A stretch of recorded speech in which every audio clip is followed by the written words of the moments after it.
state-owned refineries produce it into petrochemical products and then sell it on to Chinese industry and consumers. But in a sense, because the state has kept control over these refineries, it forces them to absorb much of the cost between what the domestic population and domestic industry are willing to pay and what the international market price is. So it's in a sense the state-owned refineries have to absorb that cost. The downside to that is that, as we said, if you look at the historical development of the sector, it's used domestic technology, it's relied on labour over scarce capital, and it's tried to do a lot of the technology side itself. The result is that, on the infrastructure side, the refineries tend to be quite small, a lot of them tend to be quite inefficient.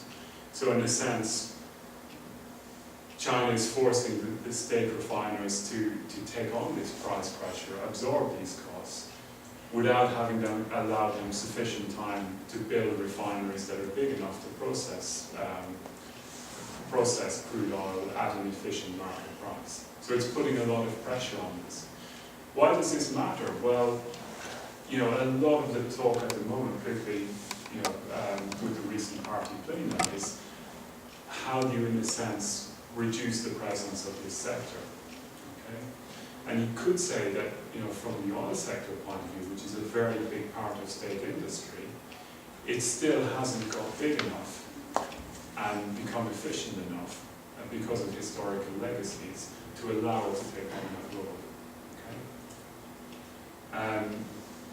And in particular, if you look at smaller refineries, which in a sense were a product of the reform era, of the pre-reform era, a lot of these are still very small, unable to operate at market prices, and particularly vulnerable to changes in policy, like the one we talked about, such as making fuel more environmentally cleaner, reducing sulfur content. And these targets are all set out in the recent 12th five-year plan. So in a sense, these smaller refineries are particularly vulnerable to these changes.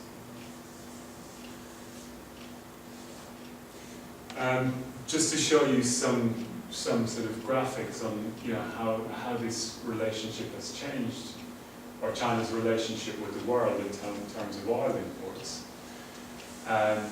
You can see here a chart from 1965, and you've got the black line is oil consumption, the sort of grey line is oil production, and the sort of broken grey line is oil balance, and the final line is oil capacity, or refining capacity.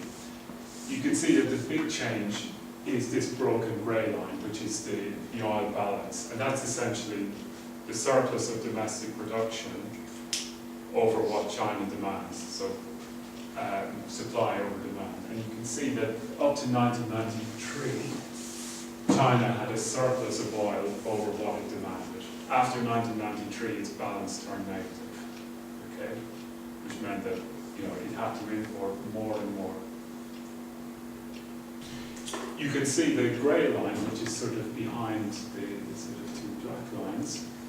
You can see again that throughout the 60s and 70s, oil production increased. By the sort of late 1970s, it had flattened off, it had leveled off. And if you look at that chart, you can see that although it has increased slightly, by and large, it has remained largely flat. So, whereas in the early part of the 1960s and 1970s, it was increasing quite rapidly. By the 1980s and 1990s, it had leveled off. So China wasn't discovering any new domestic oil sources, in a sense.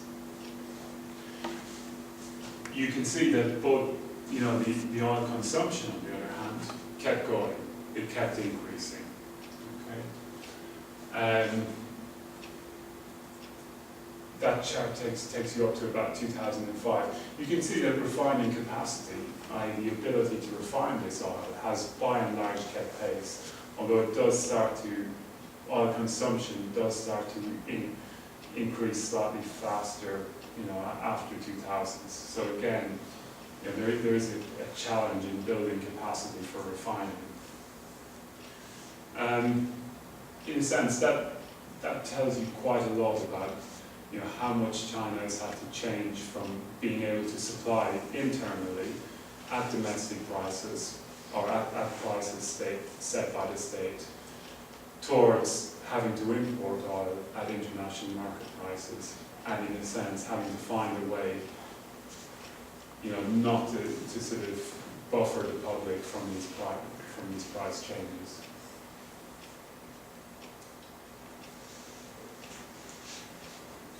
On the infrastructure side, I don't know how well you can see this, but what I've done is just to show you, in a sense, on this side here you've got the refineries. So this is the major refineries for Sinopec, which is in a sense China's major downstream refiner. The ones that are shaded are the ones that, in a sense, produce or can refine a level of oil at international sort of levels. So produces, in a sense, refines enough oil to bring them to international standards of efficiency. Doesn't necessarily mean that they are efficient, but that they can potentially refine enough oil to make them comparable to international standards. You can see that in 1998, there was only about 2 refineries which essentially made this, would have been regarded as internationally comparable. The numbers have gradually increased, and by about 2009, you can see that almost sort of a little over half can have capacities that would allow them to produce oil by international standards, or sort of at a capacity that would make them efficient by international standards. So still, although there are now today, a good proportion of refineries can do this, there's still a large proportion. If you look at these others down here, you can see that I think these are, the unit here is probably 10,000 barrels per day. But you can see that along here on the others, which is 343, probably 1,000 barrels a day, you can see that there's a huge number of refineries that come in under the other category. And these are essentially the small, quite small, you could say that they account for maybe a third of capacity in the sector, or thereabouts. These are very small, quite regionally dispersed, and in a sense, they still account for quite a large proportion of refinery capacity, but the state really has no real means of either merging them or shutting them down. In a sense, it's quite difficult to know what to do with them. The other side of the story is that, although there are quite a few refineries that do produce to international standards, you can see that in some of them, and the final column here is the amount of oil essentially going through them as a percentage of what they could actually do. Bear in mind that most refineries should be operating at 90% or above, to be efficient. And you can see that a lot of them, in a sense, operate down around 80%. Some of them down even far below it, 60, 30%, 50%, 50%. So in a sense, although they've reached the sort of capacity size that would make them internationally viable, they're not using this to the full extent. Okay? Anybody know why that might be?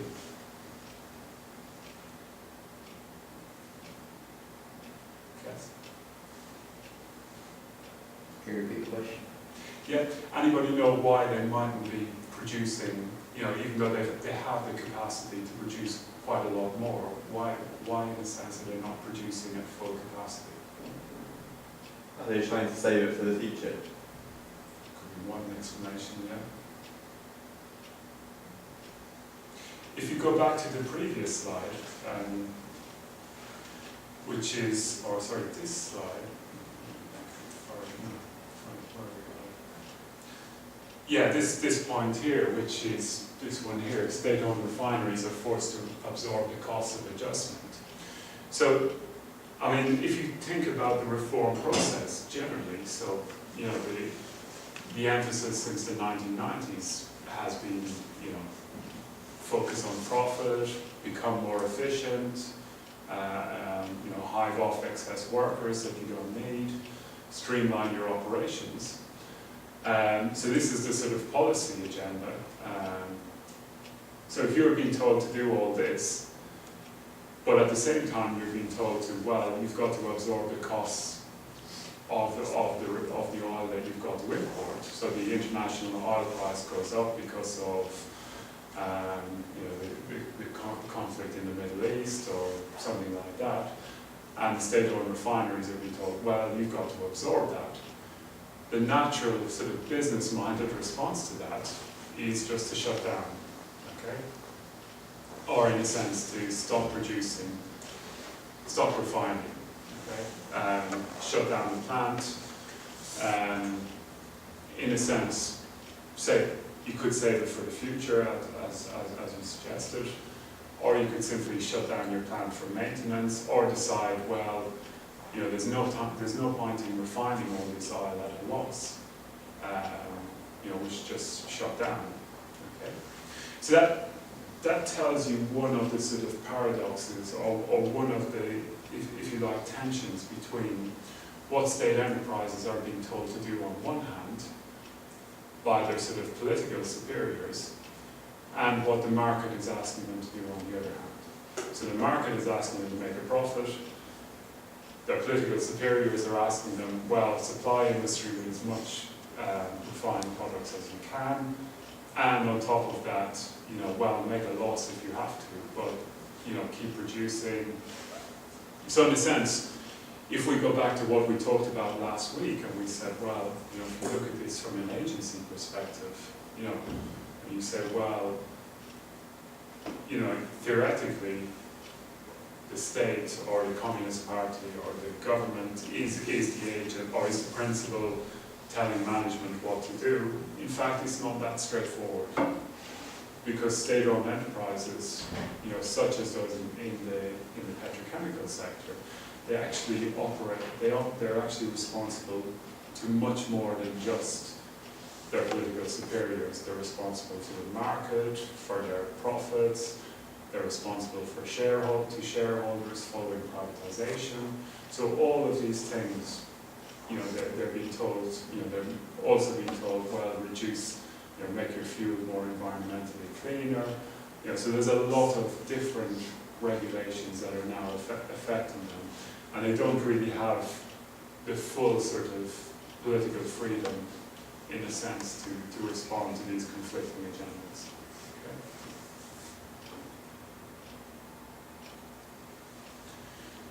So if we consider very briefly, in a sense, what are the implications of these? Well, you know, the first big implication of reform has been that the upstream, or the producing side of the sector, the bit that does the exploration, is no longer able to fully supply the downstream bit, the bit that does refining. And this has meant rising imports. And it has also meant that the state can no longer afford to sort of subsidize domestic oil consumption. Okay. Again, if we go back to what we talked about at the very beginning of the lecture, and the sort of welfare, sort of the cost for society. So, you know, although China didn't go for the model driven by multinational companies, you know, and this worked for a while. It was able to control the price that consumers paid. As reforms went on, it's no longer been able to do that. So even though it hasn't brought in multinational companies to the same extent as other developing economies, it's now reached a situation where it's becoming more and more difficult to subsidize the oil price for domestic consumers.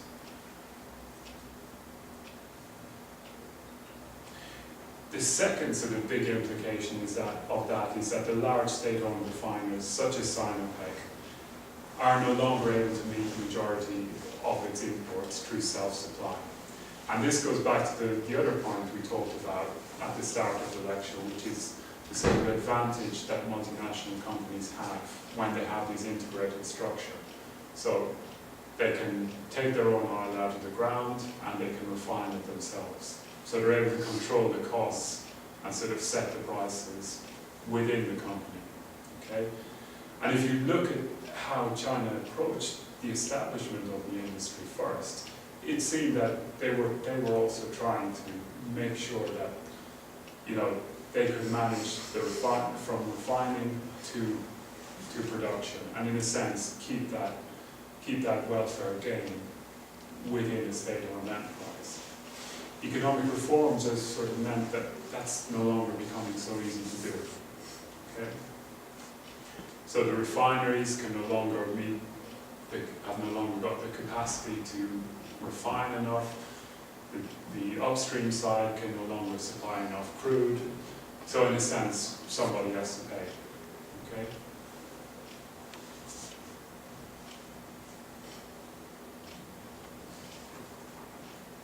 Okay.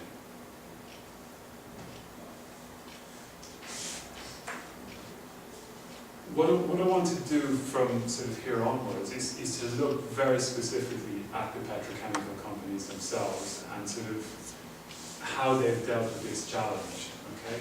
So sort of for the first part of the lecture, we've kind of shown that in a sense, you know, they've been given the most difficult part of this issue to sort of solve. So what are the pressures basically that so if we were to look at the petrochemical side themselves, the sort of bit that has to refine the crude oil, that has to supply industry with the inputs, what sort of pressures did they face and how did they overcome some of them at least? So if we look at the features of the petrochemical sector itself, we can say, you know, going back to the list of refineries that we looked at, we can say that in aggregate terms, it's quite large. Okay? So in aggregate terms, it's got quite a lot of capacity. However, on an individual level, if you look at the individual enterprises themselves, they're quite small and geographically dispersed. Some of them are in the north of China, some of them are in south, some of them are located close to the oil fields, some of them are quite distant from the oil fields. A lot of them have got quite dated technology. Okay? And that goes back to the model of reform, that the sort of self-reliance, the model of reform that they adopted. And they haven't been very quick to sort of integrate international technology. The reason being that, as we said at the start, taking on international technology involves giving some rights of supply to foreign multinational companies. So China has tried to avoid doing this. They've obviously been affected by economic growth in the sense that the demand for their products has increased rapidly. They've also have to juggle this relationship between the upstream side and the downstream side of the industry, as well as domestic capacity and the demand. So they've had to face a lot of conflicting issues. So when we look at this, you know, you could say, looking at it from the start, that, you know, they were dealt a pretty bad hand of cards, in the sense that, you know, how could they deal with this situation? But if you look at their adjustment, it's actually been quite impressive relative to other sectors. On balance, you could say that, you know, due to the inability of the state to continue subsidizing the sector, they actually became one of the more reformed parts of state industry, despite the pressures they faced.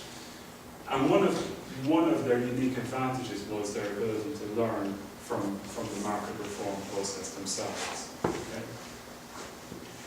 So the refining sector itself, it was probably one of the first state sectors to face market prices. Namely because, as we said, subsidized prices became unsustainable and they needed to import. They also needed to import, China also needed to import refined products, which meant that it was forced under the, I don't know if any of you know about this, sort of the predecessor to the WTO, which was GATT, the General Agreement on Trade and Tariffs.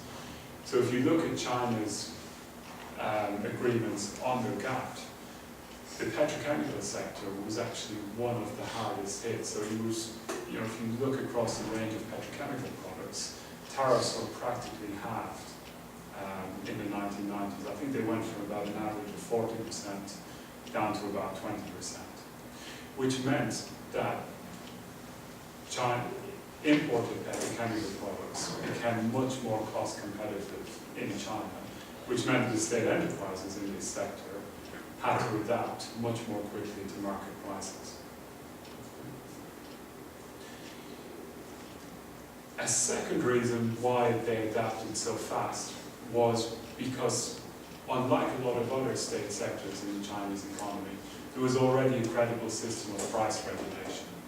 So the mere fact that the state was already controlling prices in that sector and was setting prices of international products in that sector meant that there already existed, even before reforms had begun, there already existed some sort of system of state price regulation. So the whole idea of regulation and a credible system of regulation, which we regard as a sort of a vital ingredient of the market economy, in China's oil sector, a lot of the infrastructure of that was already in place. And more importantly, the enterprises themselves knew how to deal with it. So there was actually quite a complex three-tier system, which involved sort of a state high price, a state low price, and a market price. So state enterprise in the 1980s had already considerable experience of dealing with this. And this meant that they were already well experienced with the international oil price. So although it created quite a lot of pressure for them in terms of costs, they were already quite used to dealing with it and budgeting for the international oil price. Also, unlike a lot of other sectors in the Chinese economy, the refineries themselves and the producing companies didn't engage in competition, so the state was able to manage competition between the different state enterprises. Okay? So it had a system of price regulation. It also didn't allow enterprises to engage in the type of competition with each other that has been seen in other sectors, such as telecommunications, where you get a lot of state telecommunications companies engaging in rapid price discounting. This didn't really happen in the petrochemical sector. So they tend to stick to a more set price system. They describe it themselves as sort of friendly competition, so more like cooperation. They also benefited from organizational linkages,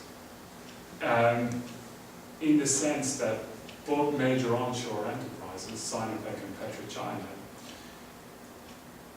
if you look at their board of directors and if you look at their corporate governance structure, you will see that they're dominated by former bureaucrats, people who worked themselves up from local level provincial governments, township governments in the 1960s and 1970s, become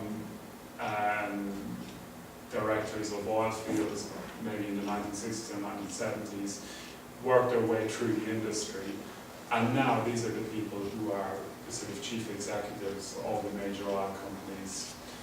The result is that they tend to have a very good idea of what the state is doing. They tend to have a very good idea of state policies towards the state sector, and they tend to have very strong political connections. Okay. That has had another effect, which is that a lot of the sort of mergers and acquisitions that take place in in China's oil industry tend to be politically dictated or involve what we describe as connected or related party transactions. Okay? So in corporate governance in the UK, the whole idea of a related party transaction or a connected party transaction is viewed as a very sort of bad thing, or from a corporate governance perspective, it's normally viewed as, a sort of an agreement that happens at the expense of shareholders or at the expense of someone. In China, this tends to happen more on the basis of, someone like Sinopec buying and producing assets from its ministry-level parent company, okay? Or, as the case may be, hiving off assets that are no longer considered to be performing very well. So if you go back to the reform of the sector, you can see that a lot of things like schools, hospitals, housing, which were formerly attached to these companies in the 1980s and early 1990s, were in a sense hived off to the ministry level enterprise. So that, in a sense, the Sinopec and PetroChina themselves were left largely free of these obligations. They get them to the ministry level enterprise to deal with. So in a sense, give the loss-making or cost-bearing activities to the ministry level enterprise and keep the productive or profit-making side of the enterprise within the enterprise itself. So in that way, it's used this concept of connected party transactions or related party transactions to reform the sector. Okay. So this has been one central pillar. In a sense, when we talk about organizational resources or firm-specific resources, it's sort of this ability to use political connections, organizational linkages between enterprises and the political system, sort of gradual system of price reform, the state-driven system of regulation.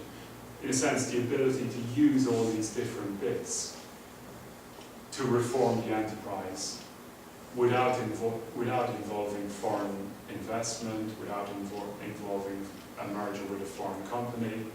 In a sense, it's a learning process, and it draws on the organization's own internal resources, be they political, economic, organization, or whatever. Okay. So this part of the reform process, you could say, is very, very consistent with what we looked at last week under the resource-based view of enterprises.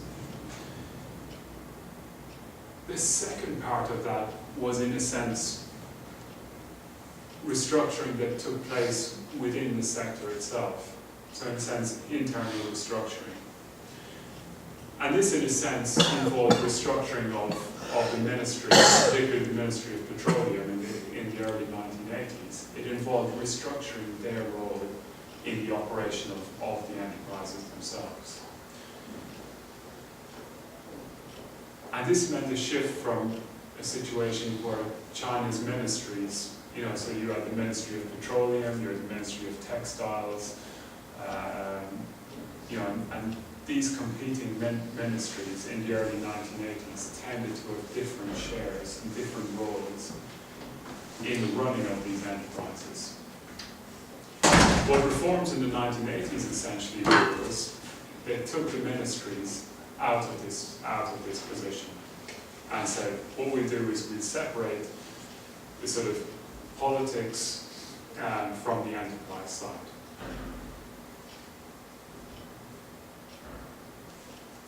So we went from what I've described as competing ministries to ministry-level enterprises. Alongside this, you had the separation of the upstream and downstream sectors along geographic lines. So in a sense, the upstream side, or the refining side, was divided from the downstream, which was the upstream producing side, the oil wells. They were separated from the downstream side, which were the refineries. And this division generally occurred along geographic lines in the sense that a lot of the oil fields themselves were located in the north, whereas the refineries tended to be more located in the south.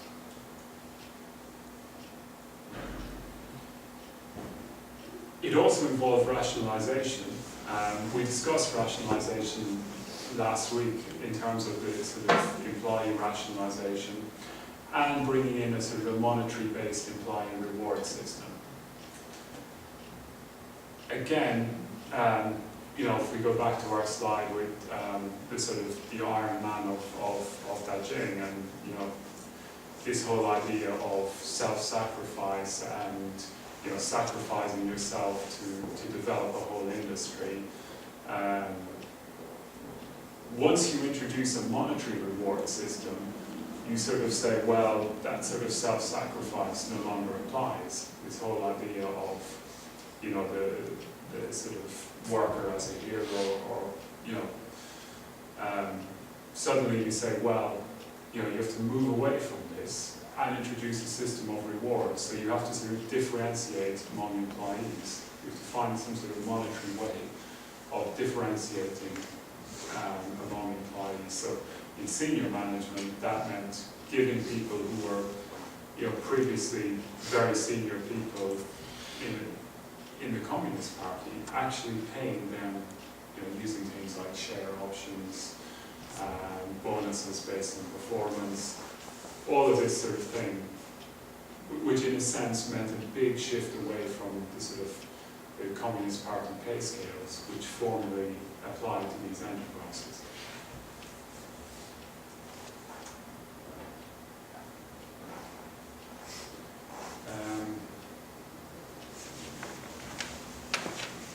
I've given you a sort of just a very quick summary of how this actually affected both PetroChina and Sinopec. This separation of assets, and you can look. I'll give you these slides. You don't have to pay too much attention to this at the moment, but I think it probably is interesting when we talk about resources and when we talk about what effect the integrated company model and all of this has.